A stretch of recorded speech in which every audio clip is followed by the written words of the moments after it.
Eu acho que tá na hora da gente começar a ser feliz.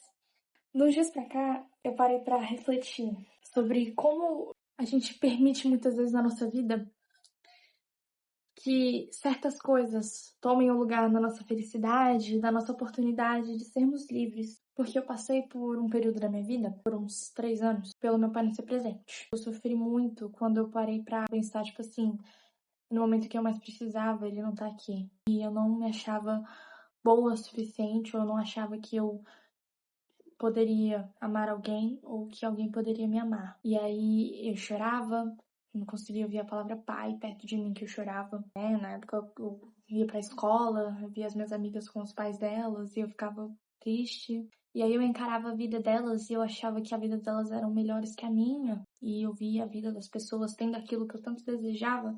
E eu pensava, poxa, elas são felizes, né? Só que quando eu parava pra conversar com elas, quando eu parava pra ver a vida delas em outras partes, não eram tão felizes assim. Porque às vezes a gente foca tanto em certas coisas, acreditando que aquilo vai ser o segredo pra felicidade, o segredo pra vida perfeita, porque alguém algum dia te provou que a receita e a fórmula mágica para ser feliz, para ter uma boa vida era aquilo, ou o segredo para você finalmente ser uma pessoa diferente estava em alguma coisa em específico. No final, chega uma hora que a gente descobre que aquilo que a gente tanto desejava não era de tanta importância e de tanta necessidade assim. Porque no final, do que a gente mais necessita é de nós, sabe? Por 3 anos eu permiti que aquela dor, aquele vazio que eu sentia tomasse conta de mim. Transformei aquilo na base da minha vida. Tudo se resumia àquilo, os meus sentimentos se resumiam àquilo, as minhas faltas se resumiam àquilo. E a minha vida começou a ter isso no trono, no centro de tudo. E eu coloquei eu no centro. Eu virei uma pessoa que tudo era eu. Tudo eu sofria, tudo eu sentia, era tudo péssimo, era tudo horrível, nada estava bom. No final do dia, era tudo uma tristeza, uma dor, um vazio sem fim. Eu escondia isso das pessoas, eu escondia das pessoas mais próximas de mim, mas eu sabia. Eu sabia do que estava acontecendo. Eu descobri também que o meu maior inimigo não era meu pai, o meu inimigo não era a ausência do meu pai, o meu inimigo era a minha própria mente. E o pior inimigo que você pode ter é você mesmo. Por isso que depois desses 3 anos, depois que eu superei isso, eu nunca mais permiti que a minha mente tomasse conta de tudo na minha vida e que a minha mente projetasse, inventasse mentiras e afirmações que nem eram verdadeiras sobre mim. Hoje em dia eu encaro tudo de uma forma como um aprendizado, como uma oportunidade de evoluir, como, cara, eu já estive na pior. Vou permitir que essa situação seja muito importante, porque a nossa vida não se resume somente à dor, sabe? E aí a gente fica nesse ciclo infinito e repetitivo que repete várias e milhares de vezes e uma hora a gente cansa, porque chega uma hora que a gente precisa ter uma vontade de seguir em frente, de seguir e de acabar com todo o sofrimento, mas aquela dor impede a gente disso, e aí a gente se encontra sem coragem, sem força, sem acreditar que a gente pode seguir em frente, mudar e ser feliz, sendo que o segredo da felicidade, da vida perfeita, não tá nas coisas em que você vai obter, não está nas metas que você vai atingir. Não que isso não seja bom, que isso não te traga felicidade. Não, não é isso que eu quero dizer. Mas a gente não pode acreditar que a felicidade está somente nisso. E eu só consegui me libertar, eu só consegui ter essa visão dessa área da minha vida, que era a minha ausência paterna, e entender que toda aquela dor foi por enquanto, que toda aquela dor tem um propósito, foi quando eu conheci Jesus, em 2024, quando eu conheci Jesus com 13 anos de idade, né? Eu tive um encontro com Cristo e depois disso eu não consegui mais largar a mão. E eu parei de colocar eu no centro e comecei a colocar Cristo.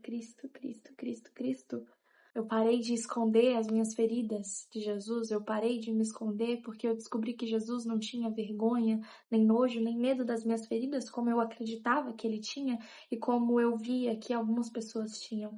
Porque o problema é que, na verdade, tá todo mundo nem aí pra dor que você tá sentindo. A maioria das vezes as pessoas vão negligenciar a dor que você tá sentindo e elas não vão entender o que você sente, porque no final, só quem entende é quem tá passando, mas quem entende mais ainda é Cristo. Na cruz, quando ele foi crucificado, ele viu todo o pecado, ele viu toda a dor, ele viu todo o mal da humanidade. Então, se tem alguém que pode entender cada um de nós, é Cristo. Isso não significa que hoje em dia eu sou o ser humano mais feliz do mundo e que eu tô livre das tristezas e das dores e das mágoas, não. Mas é porque hoje em dia, quando algo assim acontece, eu tenho aonde me sustentar. Porque antes a única coisa que eu tinha para me sustentar em meio à dor era a própria dor.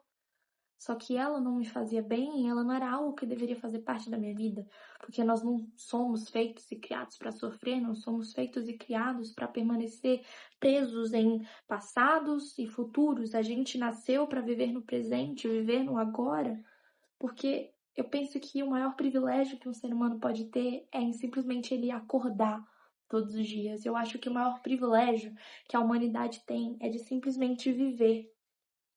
E eu fico agoniada e apavorada quando eu vejo o tanto de gente que precisa tanto ser liberto da própria mente e das próprias dores e do próprio passado, porque chega uma fase da nossa vida em que a gente se prende na dor e a gente acha mais confortável permanecer ali, ao invés de a gente levantar, lutar e procurar ser livres, porque é revoltante você pensar que a sua própria mente é algo que faz parte do seu corpo, algo da sua história, tá acabando com a sua vida e tirando tudo de bom que você tem ali, sabe? É frustrante, é péssimo. Tem até a série WandaVision, que eu gosto muito de trazer essa reflexão a respeito de tudo isso, que na série a Wanda, que é a protagonista, né, dessa série da Marvel, ela acaba de passar por uma perda do Visão, que era o marido dela, e ao invés dela enfrentar aquele luto, ela enfrentar aquela dor, ela cria toda uma realidade. Ela pega uma cidade e faz os moradores de lá como reféns, e ela faz eles serem outras pessoas, ela altera a vida de outras pessoas para ficar mais confortável para ela, e ela cria um universo novo, ignorando a dor que ela sentia. E no final, as consequências foram bem piores do que a dor que ela tinha antes. Então eu acredito muito que quando a gente tem uma dor, a gente tem algo em que a gente sente, a gente precisa explorar ela, entender realmente o que a gente está sentindo, a gente precisa ser mais tranquilos, mais pacientes com nós mesmos e procurar entender o motivo daquela dor e entender o porquê que você está sentindo aquilo e analisar se esse cenário que a nossa mente projeta na nossa vida são reais ou se são somente projeções que a gente crie para que a situação seja mais confortável e menos feia do que ela é. E a gente acaba tirando a nossa própria culpa de certas coisas e tirando a culpa dos outros de certas coisas, quando na verdade a gente deveria encarar as coisas como elas realmente são. Encarar o pecado como ele realmente é, encarar uma falta como ela realmente é, encarar um erro como ele realmente é e parar de fugir tanto da dor. A gente tem que aprender mais a tratar a dor e a vida como uma escola, porque a gente fala tanto que a vida é uma escola, mas a gente não trata a vida dessa maneira. Mas eu acredito que dá para encontrar felicidade no aqui e agora. Eu não acho que a gente precise atingir uma meta de ir pra academia todos os dias. Eu não acho que a gente precise comer saudável todos os dias. Eu não acho que a gente precise fazer a faculdade dos sonhos para finalmente ser feliz. Eu acho que a gente tem que se preocupar mais em se tratar agora, em se curar agora e ser feliz agora.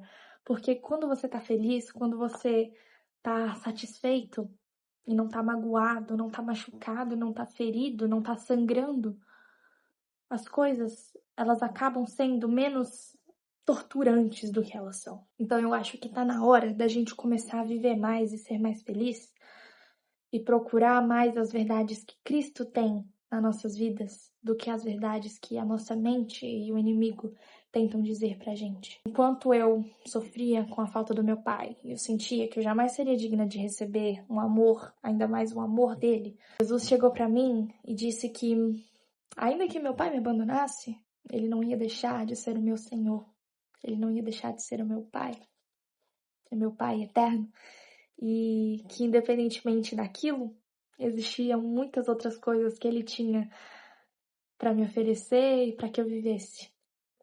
Porque no final de tudo, Jesus ele quer que a gente aceite a nossa realidade, mas ele não quer que a gente aceite a realidade e se acomode e se conforme em viver nela para sempre. O que Deus, o que Jesus quer pra gente é mudança. É que a gente liberte a nossa alma do pecado, das dores e do passado e nos tornemos novas criaturas para viver a boa, agradável e perfeita vontade dele e seguir a vida vivendo mais focado em ser bons servos e felizes no agora, que a gente confie mais nele. Então, o que a gente precisa é de ser mais pacientes com nós mesmos, a confiar mais em Deus e a ser felizes. Talvez eu esteja falando nada com nada, mas é só um pensamento que eu tive nesses últimos dias. Talvez você precise ouvir isso, ou talvez alguém que você conhece precise ouvir isso, ou talvez seja necessário você parar um pouco para refletir sobre a sua vida. O que é que tá te deixando insatisfeito? O que é que tá te deixando aflito?